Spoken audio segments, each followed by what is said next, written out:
Hello, hello! Je suis trop heureuse, comme toujours, de vous retrouver et de vous montrer ces Wild Roses que j'ai réalisé avec le Ledy's Airfel Creation. Donc, ici dans ce tuto, il va s'agir des small, des petites Wild Roses que vous voyez apparaître ici. Donc, c'est celle-ci, ici. Les plus petites fleurs, les plus grosses, il s'agit des larges Wild Rose que j'avais réalisé dans un tuto précédent, dont je vais vous remettre le lien dessous en commentaire. Et donc, ce tuto concerne ces fleurs, donc avec le dies et le tampon assorti. Donc, vous voyez plusieurs groupes de pétales, comme toujours chez Airfelt, avec les dies exactement assortis. Et regardez quand même ce très très bel ensemble, c'est époustouflant. Je vais pouvoir réaliser une créa que j'ai en tête depuis un moment avec ces fleurs. Mais je vous réserve bien sûr la surprise, je n'en dis pas plus. Vous trouverez évidemment les dies, les pistils, le stylet pour l'embossage avec le tapis, le mien est très sale dans ma boutique. Et puis, eh bien, place à la création. J'espère que vous allez prendre beaucoup de plaisir à regarder ce tutoriel et à réaliser ces magnifiques fleurs avec moi. C'est parti! Pour le matériel, voici ce que je vais utiliser. Donc, tout d'abord, le principal, le dies Small Wild Rose, assorti du tampon. Et ce qui est vraiment super dans cette marque pour faire les fleurs, c'est que le dies s'adapte parfaitement à la forme du tamponnage. Et ça, c'est super. Je vais vous les montrer dans quelques instants. Le papier spécial pour faire les fleurs, j'utilise le papier Airfelt. Il est assez épais, il fait bien 250-260 grammes, je pense. Ensuite, je vais avoir besoin du stylet pour embosser avec ces bourrons. Alors, je suis désolée, j'ai du bleu sur les mains. C'est parce que j'ai ancré des fleurs hier et je n'arrive pas à l'enlever.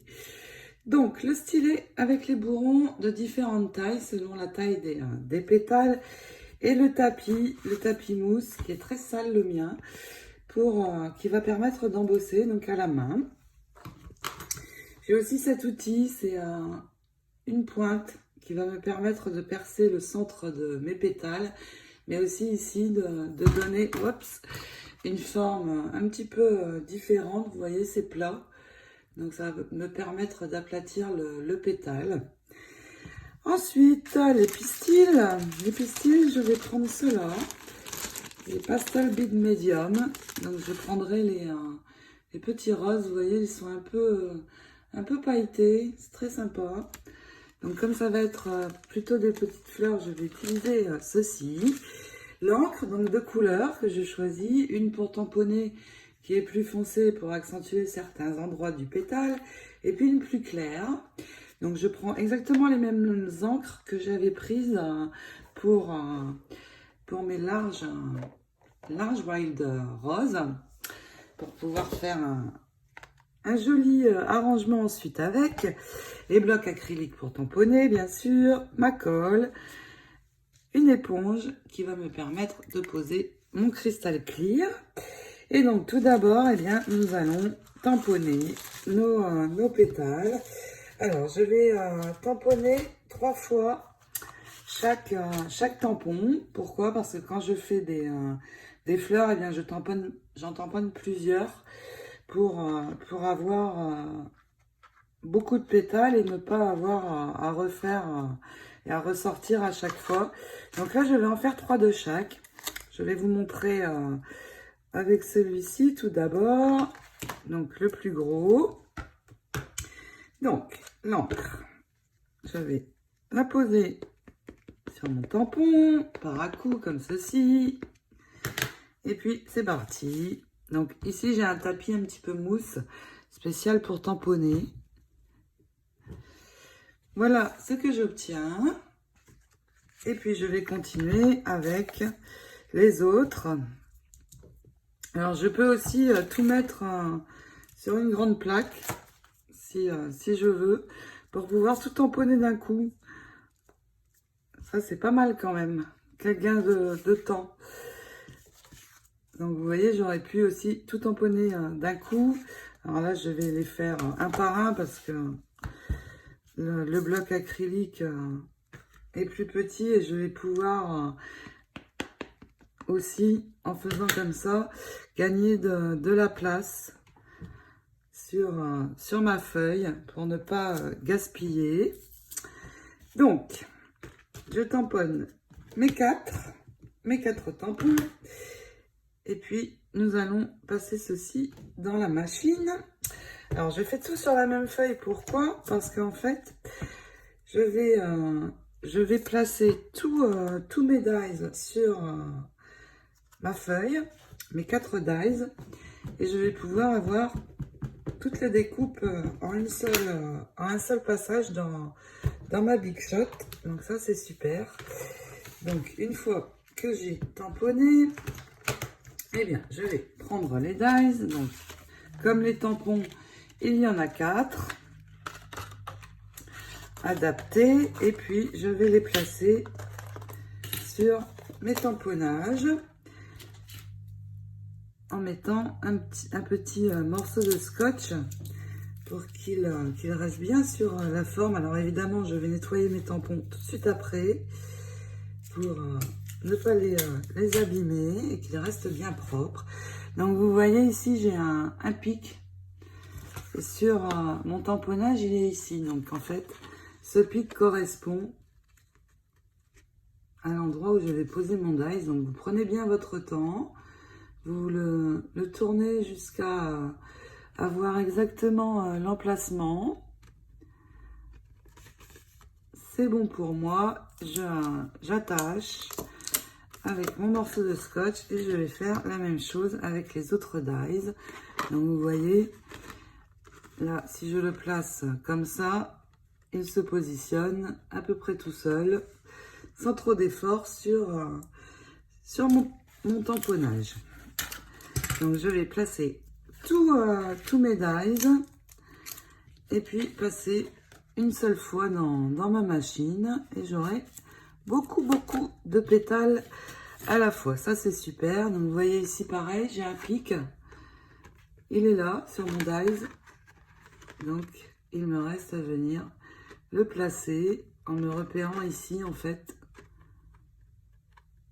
Et une fois que je suis bien, j'attache.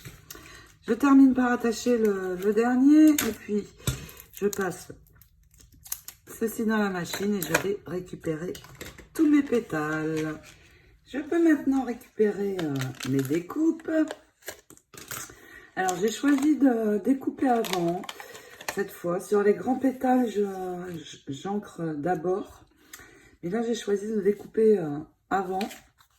Pourquoi? Parce que j'ai des petits pétales et souvent, je repasse sur les bords. Donc, le fait de découper avant va m'éviter d'avoir à repasser. Donc, là, c'est au choix. Ou vous ancrez directement sur votre groupe de feuilles et vous coupez après. Ou alors, vous passez les dies et puis on ancre maintenant. Donc, vous voyez, toutes mes chutes, je les optimise et je tamponne dessus s'il me reste des chutes pour ne pas gaspiller. Je vais reprendre mon encre la plus foncée. Et puis, je vais déjà, donc j'ai mis un papier brouillon, je vais déjà ancrer, donc de la même couleur que le tamponnage. Je vais ancrer le centre et puis un petit peu le début des pétales aussi, pour accentuer le centre. Donc je vais faire sur 2 des pétales pour vous montrer, le principe étant exactement le même après. Donc d'abord le centre. Ensuite, je vais prendre la couleur la plus claire. Alors c'est l'Archival Pink Peony. Et je vais finir sur le haut de mes pétales. Donc, dans une couleur plus claire. Alors, j'ai repris exactement les mêmes couleurs que sur les larges Wild Rose, parce que je vais pouvoir faire un joli ensemble avec les petites et les grandes. Ensuite, que je n'oublierai pas de vous montrer, bien évidemment. Et donc, une fois que j'ai passé ma couleur claire, je vais reprendre la couleur la plus foncée et je vais juste passer sur le bout de mes pétales pour accentuer juste le bout, vous voyez, comme ceci. Et puis, ce sera prêt pour le modelage. Donc voilà comment je choisis d'ancrer ces pétales-ci. Après, on peut prendre toutes les couleurs qu'on veut. Il suffit de prendre 2 couleurs, une foncée, une claire. Alors, je les ai vues faites en violet, en bleu. Ça fait très joli aussi. Et je ne cherche pas forcément toujours à faire les couleurs des fleurs que l'on trouve dans la nature, mais juste de faire un peu comme ça me plaît, pour le plaisir des yeux. Donc, je finis d'ancrer tous mes pétales. Comme je vous l'ai dit, je vais en faire 3 de chaque taille. Et puis, nous allons les modeler ensemble. J'ai failli oublier de vous dire, sur le pétale, avant de venir l'embosser, il va falloir colorer l'arrière. Pourquoi? Parce que regardez, le pétale va remonter. Et donc, nous allons voir l'arrière aussi.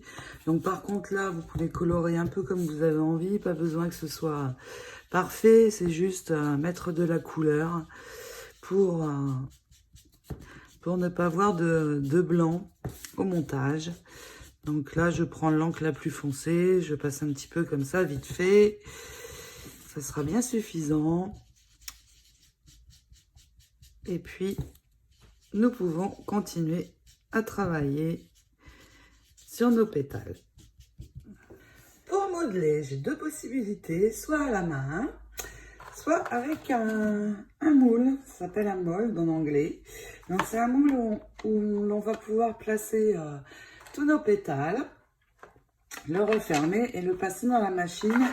Ça va donner un effet un petit peu différent à la forme du pétale. Et puis surtout, ça permet de gagner beaucoup de temps. Ces moules, alors certaines les ont, donc maintenant dans les vidéos fleurs, j'ai décidé de les montrer. Mais je vais vous montrer à la main. Je l'ai déjà fait sur celle-ci, donc vous voyez mon pétale est remonté. Il a un petit peu de forme sur les bouts. Je vais vous montrer comment je fais sur celle-ci. Donc avec mon stylet, ici mon tapis de mousse pour embosser. Avec mon stylet, j'ai 3 tailles de rond ici, d'embout. Donc un moyen, un petit, un grand. Je vais prendre ici le moyen. Si j'avais un plus grand pétale, évidemment, je prendrais le plus grand, un plus petit, ici, logique. Donc, je vais commencer par appuyer tout autour de mon pétale pour le faire rentrer vers l'intérieur et donner une forme au bout du pétale. Et vous voyez, il commence à remonter. Donc, plus vous allez appuyer, plus vous aurez de détails ou une forme à votre pétale. Donc déjà, je fais comme ceci sur tous mes bouts. Et puis, je vais appuyer ici. Alors, on peut faire comme ça, partir du haut et revenir vers l'intérieur. Vous voyez, mon pétale est en train de bien remonter. Et puis, pour finir, je vais appuyer sur le centre. Regardez, je prends sur le milieu, alors déjà j'appuie assez fort et je vais tourner. Tout mon pétale se rétracte, vous voyez, c'est très sympa. Ensuite j'ai cet outil qui est là. Alors déjà cette pointe, elle me sert à percer le centre de de mon pétale pour ajouter le pistil. Et ici, j'ai c'est un petit peu plat, vous voyez, comme ceci. Je peux, sur le bout de mes pétales, appuyer et donner encore une autre forme. Mais je m'en sers en fait surtout sur celui-ci, pour des fleurs spécifiques. Mais ici, ça peut très très bien aller. Et puis surtout pour percer. C'est top. Donc voilà, je vais remonter tous mes pétales comme ceci. Alors si j'utilise le moule, eh bien, je vais positionner mes pétales. Alors, je peux les mettre face avant ou face arrière. Mais là, dans le cas de cette fleur, je vais les mettre pour que ça remonte sur le devant. Donc, là, ici, ça correspond à cette forme. Vous voyez, j'ai la pointe, elle est ici. Je vais poser mon pétale dedans et elle va venir se positionner exactement où je le souhaite. Vous voyez, la forme est identique à la découpe. Alors, je cherche un petit peu les endroits. Ici, c'est comme ceci. Donc, je l'ai mis à l'envers, comme cela. Donc, je vais placer tous mes pétales. Alors, je vais ajouter un petit peu d'eau. Un petit peu d'eau, pourquoi? Pour donner encore plus de forme, pour que ça modèle encore plus fort. Et je vais utiliser un pchit.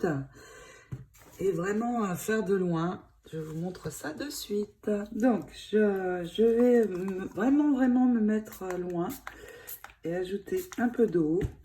Et puis, je vais refermer avec cette plaque-ci, juste dessus.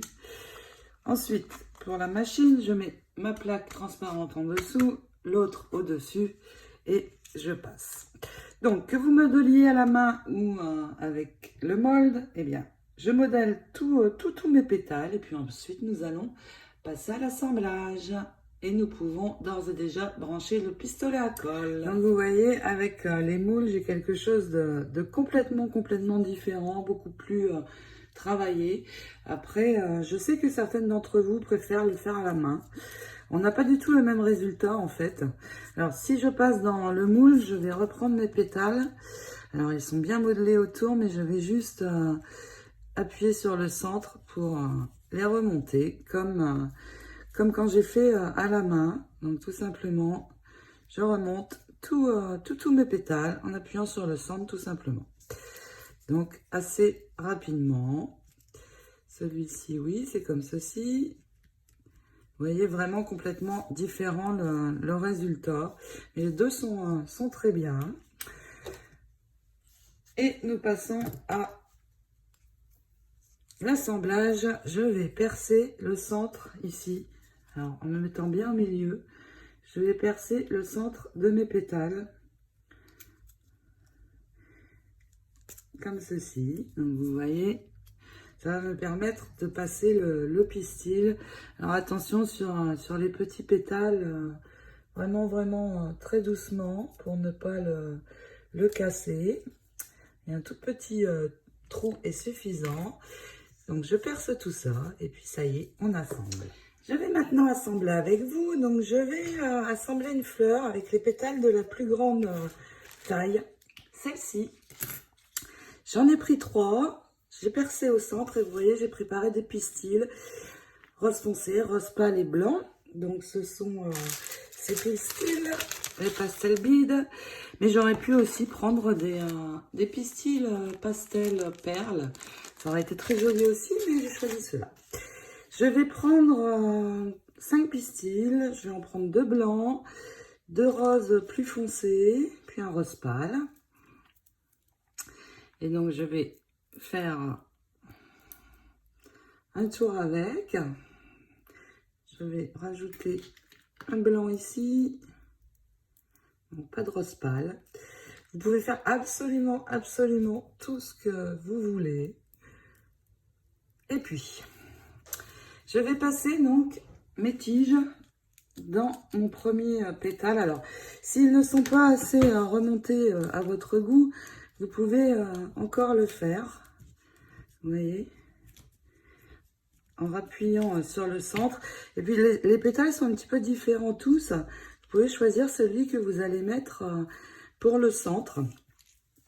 Je vais prendre celui-ci. Et donc, ces pistils sont super parce que la tige va me servir de support aussi pour assembler mes fleurs avec le pistolet à glu. Ça va beaucoup m'aider. Donc, je mets mes pistils au centre. Je remonte mon pétale comme ceci. Je passe ma seconde, je vais prendre celui-ci, mon second pétale. Donc, vous voyez, il faut quand même que le trou soit assez grand parce que j'ai quand même 5 petites tiges métalliques. Et là, je vais venir mettre la colle chaude ici sur la base. Et je vais ramener doucement mon deuxième pétale en le mettant en quinconce. C'est important. Alors, je peux encore le tourner. Voilà, il est bien en quinconce, ça me convient. Je le ramène. Alors, on peut très bien n'en mettre que 2. Je vais en mettre un troisième, mais regardez, avec 2, c'est déjà très joli. Je passe le dernier. Et je vais faire exactement la même chose. Mon trou est un petit peu petit. Voilà. Et je fais exactement pareil. Je colle mon dernier pétale. Regardez. Alors, on peut le laisser un peu plus écarté si on veut. On aura une fleur un peu plus grosse. Voilà. Une très jolie wild rose. Je ne coupe pas les tiges pour l'instant parce que je vais mettre du Crystal Clear. Donc, ça va m'aider pour les maintenir. Je vais maintenant faire avec vous une toute petite. Alors, regardez, je l'ai bien ramener sur le centre. Je vais prendre un deuxième pétale de même taille. Le ramener bien comme il faut aussi. Et là, cette fois, je vais arrondir, mais en mettant de la glu simple pour le ramener un petit peu plus sur le centre et fermer le bouton, vous voyez, comme ceci. Mes doigts sont vraiment bleu-vert, c'est horrible, mais j'arrive pas à voir l'encre en fait. Et puis, pour mettre mon bouton sur le pétale, je mets un point de glu au milieu et j'amène mon petit bouton et je referme tout ça. Et là, j'aurai juste quelque chose de beaucoup plus petit pour faire mon harmonie de fleurs. Le fait d'avoir plusieurs tailles, c'est vraiment super. Regardez, je vous montre. Avec cette taille, j'ai fait ceci en ne mettant qu'un pistil. Et vous voyez, ça me fait déjà une très jolie harmonie qui va être encore plus belle quand nous allons ajouter les feuilles. Donc, je ne vous montre pas plus. Vous avez compris le principe avec la glu pour les plus grosses fleurs, à la main pour les petits boutons. Ici, c'est le même principe que je vous ai montré ici. Une fois mes fleurs modelées, et bien maintenant, je vais ajouter les paillettes, bien sûr. Pailleter maintenant mes fleurs, je vais utiliser le Crystal Clear, qui donne vraiment un très bel effet. Je pourrais utiliser aussi le Frosting Powder, mais celle-ci fait un effet plus, un effet gel, comme le gel au petit matin. Alors, je vais utiliser mon éponge et de la colle, d'où le papier brouillon. Je vais d'abord faire sur celle-ci. Je mets ma colle à côté, sur ma feuille brouillon. Et là, visiblement, je n'en ai plus. Ah, si. C'est le fond de la bouteille. Donc, je mets ma colle sur le côté. Je vais en prendre un peu sur mon éponge, passer sur l'intérieur de ma fleur, un petit peu de colle. Alors, pas d'inquiétude, cette colle sèche claire, elle ne se verra plus du tout au séchage. Donc, et puis je vais en ajouter ici tout autour de ma fleur, puisqu'on va voir les pétales qui remontent. Et puis, une fois que j'ai posé ma colle, eh bien, je saupoudre mon cristal bien partout. Et puis, je vais attendre tout simplement que ça sèche. Alors déjà, on voit l'effet pailleté, mais quand la colle va être sèche, ça va être encore un petit peu différent. Donc, je fais ça sur toutes mes fleurs, bien sûr. Je vais faire avec vous celle-ci aussi. Vous voyez, bien partout. J'essaie d'aller un petit peu sur l'intérieur. Alors, je vais récupérer mon cristal pour ne pas le gaspiller, bien sûr. Attention, la colle. Je remets dans son contenant. Et je saupoudre de nouveau. Donc, dans un pot comme ça, on a vraiment la possibilité de faire vraiment beaucoup de fleurs. Alors, vous ne voyez pas très bien, mais on va laisser sécher et l'effet pailleté est déjà présent. Elle va être encore plus jolie une fois sec. Allez, une petite dernière juste pour le plaisir. J'adore vraiment faire des fleurs. C'est super. Voilà. Je vais laisser sécher et je vous montre bien sûr le résultat final. Et voilà le résultat. J'ai ajouté mes larges Wild Rose qui sont ici avec. Et regardez ce que l'on obtient. C'est incroyable. J'adore. Donc là, ici, vous voyez les small que nous avons, que nous venons de faire ensemble. Donc très joli avec le cristal clear qui est maintenant sec. Et puis avec ces jolies feuilles, eh bien vraiment, je vais pouvoir faire une super créa, mais surprise. Ce sera l'objet d'un futur tuto probablement la semaine prochaine. Je vais réaliser quelque chose de bien sympa avec tout ça. J'espère que ces fleurs vous plaisent autant que moi. J'adore vraiment quel bel ensemble. Et puis là, j'ai fait en rose, mais on peut faire plein de couleurs. Du jaune, du bleu, du parme, tout ce que l'on veut selon nos envies. Voilà, et bien, en attendant de vous retrouver pour la suite du tuto House of Rose, et puis de la prochaine créa que je vais réaliser avec ceci, je vous souhaite à toutes de très belles réalisations de fleurs, d'albums ou autres. Prenez beaucoup de plaisir à créer et surtout prenez grand soin de vous. Bisous, à très vite.